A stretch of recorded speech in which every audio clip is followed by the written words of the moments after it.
Olá pessoal, sejam bem-vindos a mais uma aula do canal Gênios da Física. Na aula de hoje nós vamos continuar a playlist denominada Física Matemática. Nós vamos começar agora aulas sobre integral de resíduo na física, tá? Então, qual é a integral de resíduo que nós vamos resolver hoje, né? Então, a integral de resíduo que nós vamos resolver hoje é a integral de 0 a 2π de dθ sobre 1 mais epsilon cosseno de θ, onde esse epsilon ele é menor que 1, tá? E diferente de 0. Então, quanto vale essa integral, né? Então, antes de nós resolvermos essa integral, nós vamos ver aonde ela surge na matemática e na física, tá? Então, nós sabemos o seguinte, está aqui, né, a elipse. Então, a elipse é uma curva que é uma das cônicas, né, conhecidas, né? Então, as cônicas são a parábola, a elipse e a hipérbole, né? Então, a elipse, ela é dada por essa equação aqui, né? X², né, sobre A² mais Y² B² igual a 1, onde A é o semi-eixo maior, né, aqui no eixo X horizontal, né, e B é o semi-eixo menor, né, na direção Y aqui. Então, se você desenha a elipse, né, essa curva tracejada, você passa uma linha, né, exatamente no centro dela, né,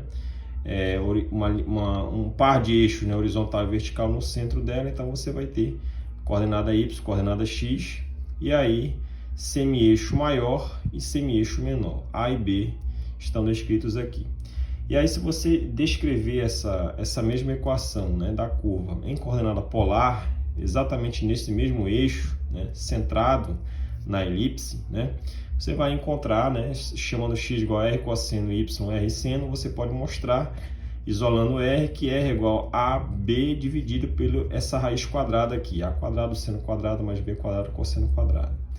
Por outro lado, se você descrever um par de eixos, né, que não passe no centro da elipse, mas num dos seus focos, né, a elipse tem dois focos, né, o da esquerda e o da direita. Então, se você traça aqui um par de eixos que passa exatamente sobre um dos focos, eu chamei de y' e x' e a origem O', você pode descrever qualquer ponto da curva, né, em coordenada polar por essa equação, né? R igual a 1 menos epsilon², 1 mais epsilon cosseno, onde epsilon é a excentricidade da elipse, né? E epsilon² é 1 menos a razão b sobre a ao quadrado, perfeito? Bem, e aí a elipse, né, dê aqui as coordenadas em coordenadas cartesianas, né, uma equação no plano ou coordenada polar, como é que você descreve em relação a um eixo e outro? E aí, se você se pergunta, bem, como é que você pode determinar o comprimento dessa elipse, né? Então, o comprimento da elipse é uma integral de dx, né, em coordenada polar, a raiz quadrada de 1 mais dy sobre dx elevado ao quadrado, calculado ao longo do seu comprimento, né? Então, se você fizer, quem já fez essa integral, inclusive, eu vou colocar aqui nos comentários um link, né, dessa integral que eu já fiz, né, no canal aqui para calcular o centro de massa de uma tira semi-elíptica, né? Então, eu vou colocar no item na descrição e nos comentários, no vídeo, né, no canal. Se você já calculou essa integral aqui, ela vai dar uma integral elíptica completa de segundo tipo, né? Se você quer saber o comprimento da elipse, né, você vai ter que resolver uma integral de 0 a π sobre 2 de alfa, raiz quadrada de 1 epsilon² seno quadrado de alfa. Essa integral é uma integral elíptica completa de segundo tipo, não tem solução analítica exata, né? É só uma expansão, né? É uma expansão infinita, tá?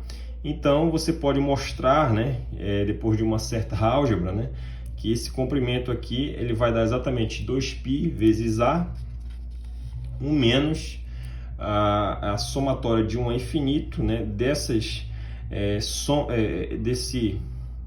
duplo fatorial de um número ímpar sobre o número par elevado ao quadrado, epsilon elevado a 2n dividido por 2n menos 1.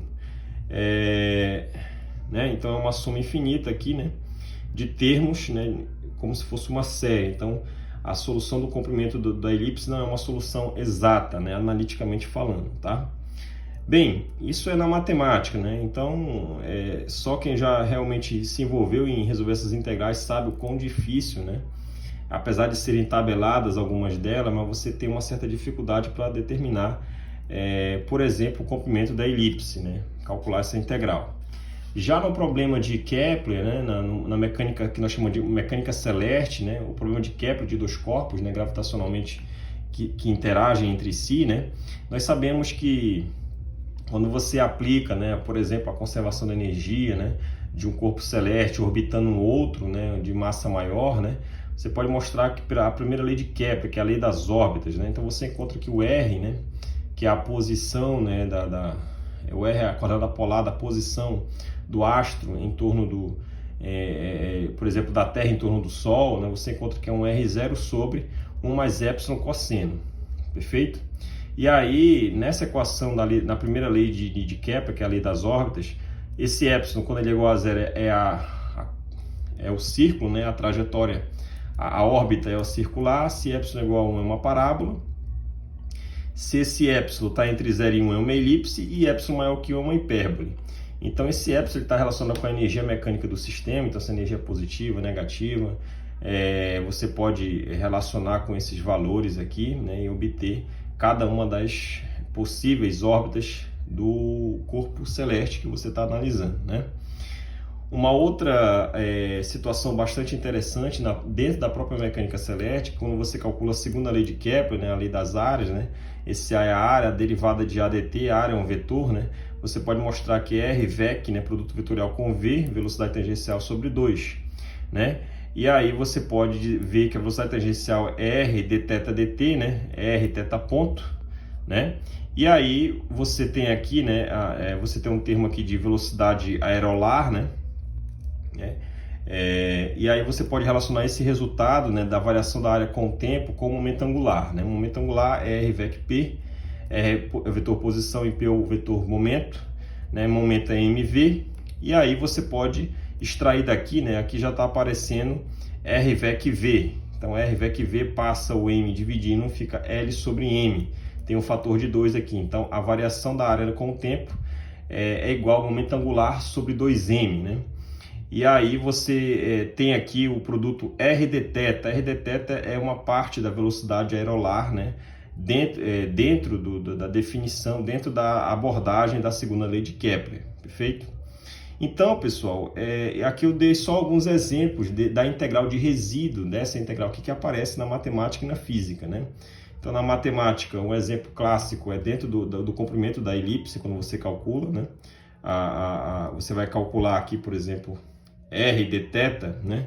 Você vai ver que vai ser uma integral de 0 a 2π e vai aparecer dθ 1 mais epsilon, bem aqui, ó. Esse termo não depende de θ, ele pode sair da integral. No final eu vou fazer uma abordagem bem interessante desse resultado, né? E comparar com esse das integrais elípticas aqui. E aqui, dentro aqui da própria equação da órbita, né? Da lei de Kepler, né? Se você fizer uma integral de 1 mais epsilon, já aparece aqui em θ. Né? R0 é constante, não depende dele, pode sair. Se não você integrar em dθ, R, né? Você já vai ter uma integral de resíduo para você fazer aqui, ó. Né? Aqui dentro também uma parte da velocidade aerolar você também pode relacionar com a integral de resíduo. Então, isso somente algumas aplicações desse tipo de integral na física e na matemática. Então, vamos lá, né? Então, a integral de resíduo que eu quero resolver é essa aqui, né? Lembrando que esse epsilon, né, ele tem que ser menor que 1, né, o módulo dele é menor que 1 e tem que ser diferente de zero para não ter a solução trivial, perfeito? Então, quando você tem uma integral dessa para resolver de resíduo, a primeira abordagem que você vai fazer é fazer uma mudança de variável, né? Então, você faz uma mudança de variável, né? Lembrando que você vai utilizar aqui a representação polar, né, de Euler. Então, você diz que o z, que é o número complexo, o z, ele pode ser representado, né, em coordenada polar por sendo r exponencial de θ, né? E aí você pode derivar dz em relação a θ, então fica r exponencial de θ em relação a θ vai dar um i dθ aqui, aplicando a derivada da função composta, perfeito? Quem é r exponencial de θ é o próprio z, fica i dθ, então dz é zi dθ. Então, adotando r igual a 1, né, para nós fazermos a seguinte abordagem que vai aparecer nessa integral aqui, você adota o raio unitário aqui dessa representação polar do número complexo, você diz que esse r é igual a 1, perfeito? E aí, quando você faz isso, né, o que fica? Esse z é exponencial de θ e dz é iz dθ, perfeito? Então, eu vou pegar esse z e dz e substituir aqui, ó, no lugar de dθ é dz sobre iz, 1 mais epsilon cosseno. E o cosseno de θ eu vou abrir em representação em exponenciais complexas, tá? Então, indo adiante agora, vou pegar agora a segunda folha para análise, né? Então, tá aqui, né? Então, a integral, né, continua sendo a integral essa que nós tínhamos inicialmente. E aí, quando você faz a substituição, né, mudando a variável, vai ficar uma integral no contorno, que eu vou definir, esse contorno é um contorno circular, né? Vou já dizer que é o sentido anti-horário, para r igual a 1. E aí, esse dθ é dz i sobre z, 1 mais epsilon. Vou escrever o cosseno de θ como uma representação em número complexo, né, através da decomposição de Euler. Então, o cosseno ele pode ser escrito como sendo uma combinação de exponenciais complexas, né, com expoente positivo e expoente negativo sobre 2. E aí você pode tirar o MMC aqui, né, fatorar o fator de 2, né, e aí você escreve essa integral de cima, essa integral como sendo essa, perfeito? E aí você distribui aí o z, né, vai ficar z vezes 1 dá o z, z vezes epsilon dá z epsilon, e aí você vai distribuir aqui, ó. Aqui vai dar um z, aqui vai dar um z a menos 1, então fica z com z dá z quadrado, z vezes z a menos 1 dá 1, tá? E aí você faz toda essa análise e você vai obter esse resultado, perfeito? E aí você vai fatorar agora o epsilon. Então você fatora o epsilon, já tinha fatorado i sobre 2, então 1 sobre essa razão, né? Divisão de fração, conserva a primeira e multiplica pelo inverso da segunda. Então vai dar 2 sobre epsilon que você fatorou aqui, e aqui ficam 2 sobre epsilon z, aqui fica só z quadrado, e aqui já tinha um epsilon, saiu, ficou 1, né? Então esse termo todo não depende de z, né? São constantes, pode sair de dentro dessa integral, desse contorno, e fica uma integral desse jeito. E aí você vai analisar o denominador, né? Para ver qual aonde há singularidade nesse denominador, né? Não pode ser zero aqui, né? Então você iguala a zero para ver aonde está o polo dessa função, né? E aí, quando você iguala o denominador a zero, você vai encontrar o polo da função. Então, você tem uma equação do segundo grau, né? Você vai aplicar a forma de Bhaskara. Então, fica menos b menos b mais ou menos b quadrado, menos 4 vezes o a, que é 1 vezes o c, dividido por 2 vezes o a. Né? Aí fica, depois de fatorar esse 2, aqui eleva ao quadrado todo mundo, vai dar 4 epsilon quadrado, fatora o 4 aqui e aqui no numerador. A raiz de 4 é 2, corta com esse 2 também, então você simplifica e dá esse resultado. E aí você pode tirar duas raízes aqui, né, mais e menos, para esse z. Então eu chamo de z1 positivo e o z2 de negativo. E aí quando você escreve ele desse jeito, você pode fatorar ainda 1 sobre epsilon quadrado, né? Você fatora, ou tira o MC aqui dentro dessa raiz, e aí quando você fatora 1 sobre epsilon quadrado dentro da raiz, dá 1 sobre epsilon aqui fora, 1 sobre epsilon aqui. E aí tem 1 sobre epsilon aqui na frente, você pode fatorar todo mundo, menos 1 sobre epsilon. Quando você faz isso, fica 1 menos raiz quadrada de 1 menos epsilon quadrado aqui dentro, e aqui fica a mesma coisa com o sinal trocado, tá? E aí, pessoal, você fica aqui essa integral i, né? Fica dz, você acaba de escrever esse denominador, que é uma equação do segundo grau, como sendo um produto, né? Um produto das suas raízes, né? Então, você pode escrever esse camarada aqui, ó, como sendo z menos z1, que é a raiz, né, a primeira positiva, vezes z menos z2, que é a raiz negativa, né? Lembrando que esse epsilon é menor que 1, módulo dele. Então, se o módulo de epsilon é menor que 1, significa dizer, né, aplicando a definição de função modular, esse epsilon pode ser positivo ou negativo. Então, significa dizer que esse epsilon está entre menos 1 e 1. Né? Quando você escreve o módulo de epsilon menor que 1, você quer dizer que esse epsilon está entre menos 1 e 1. E como eu estou adotando um raio unitário, né, eu vou já chegar a essa discussão, vamos fazer esse tipo de análise. Então, veja só que interessante, você tinha uma integral, né, em dθ, que era essa integral aqui, e após fazer a mudança de variável, né, para a variável complexa z, você transformou essa integral aqui nessa integral de baixo, né, que eu escrevi em preto.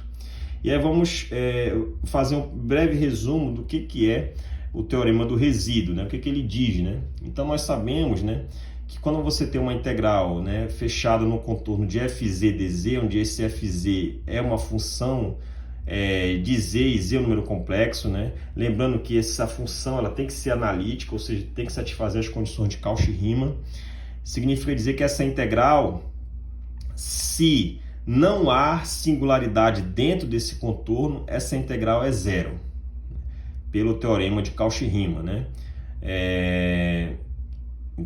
Pela integração complexa, né? Então você pode mostrar que essa integral, se não tiver singularidade dentro desse contorno e essa função fz for analítica, essa integral fechada é nula. Porém, se essa integral for feita num contorno e dentro desse contorno, né, tiver uma singularidade, tiver uma divergência, você pode calcular através dessa técnica que nós chamamos de técnica de resíduo. Então, ela vai ser mais ou menos, porque depende do contorno. Se o contorno for anti-horário é positivo, se for horário é negativo, né? Depende o sinal depende do contorno, o sentido da integração. Vai ser igual a 2π vezes i, é um número complexo, somatório de 1 a n, onde esse i é todos os polos, né, dessa função f de z, que eu vou calcular o resíduo. Então, eu vou fazer essa soma de 1 a n aqui, ó. Se eu tiver somente uma singularidade dentro do contorno, então essa soma vai de 1 a 1. Se eu tiver duas singularidades dentro do contorno, essa soma vai de 1 a 2.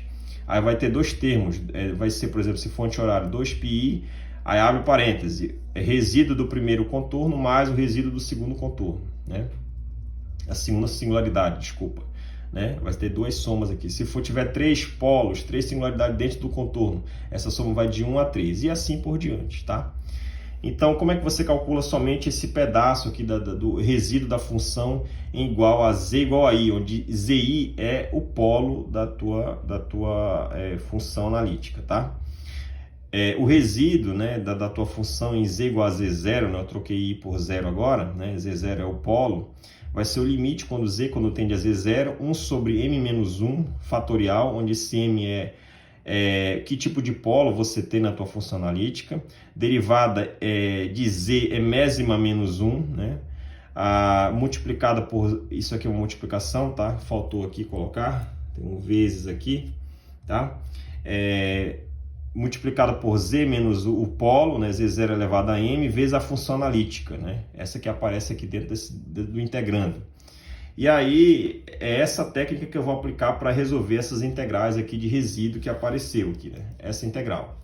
Então, continuando, né, fazendo análise, o nosso polo, nós temos dois polos, então nosso z0 são dois valores, z1 e z2, né, de acordo aqui com a nossa análise aqui da função do segundo grau, olhando o denominador onde ele se anula, né? Não pode dar zero denominador. Então, quando você faz essa análise, você está descobrindo qual é o polo aonde essa função vai divergir, onde ela vai explodir, né? Onde vai tender para o infinito. Então, é quando z0 for igual, quando z for igual a z1 ou z igual a z2, isso aqui vai dar zero. E não pode, tá? Então, esses são os polos. O polo é simples, porque ambos esses produtos aqui está elevado à potência 1, então m é igual a 1, tá? E aí você vai resolver agora, você vai escolher o contorno, né? Quando você desenha um plano complexo, né? Aqui o eixo horizontal, a parte real de z, o vertical e imagem, parte imaginária de z. Esse contorno vai ser um círculo de raio unitário, tá? Que nós já adotamos lá no início. E aí, esse vai ser o nosso contorno, o contorno dessa integral C aqui, ó.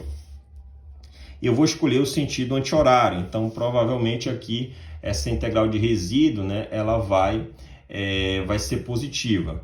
Só alertando, a função f de z tem que ser analítica, então você pode mostrar que 1 sobre z menos z1 vezes z menos z2, 1 sobre esse valor, esse integrando inteiro, essa função f de z aqui, ela é analítica, ou seja, essa função ela satisfaz as condições de Cauchy-Riemann, tá?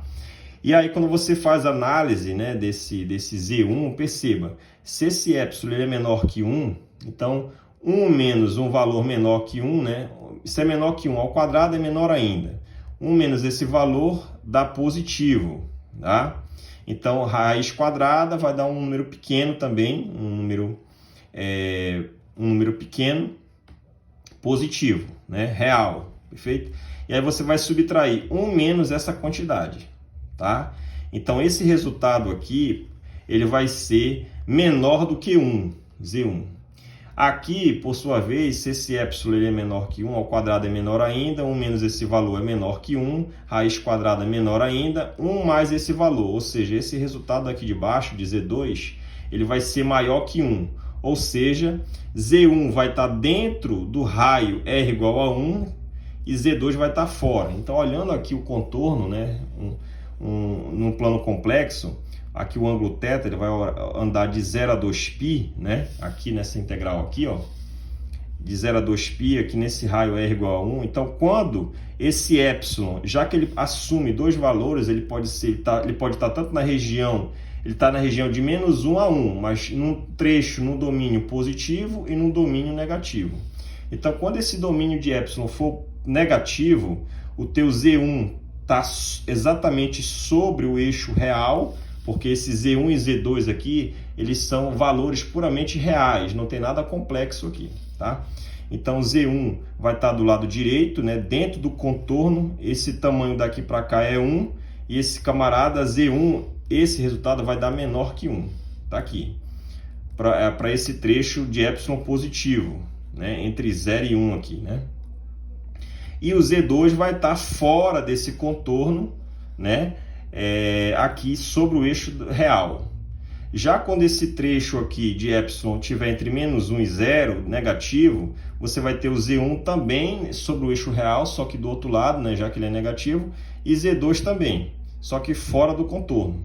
Tá? Então, dependendo do valor de epsilon, se epsilon, né, já que está entre menos 1 e 1, se você está num trecho positivo ou negativo, você pode notar que sempre Z1 vai estar dentro do contorno de R igual a 1 e Z2 vai estar fora.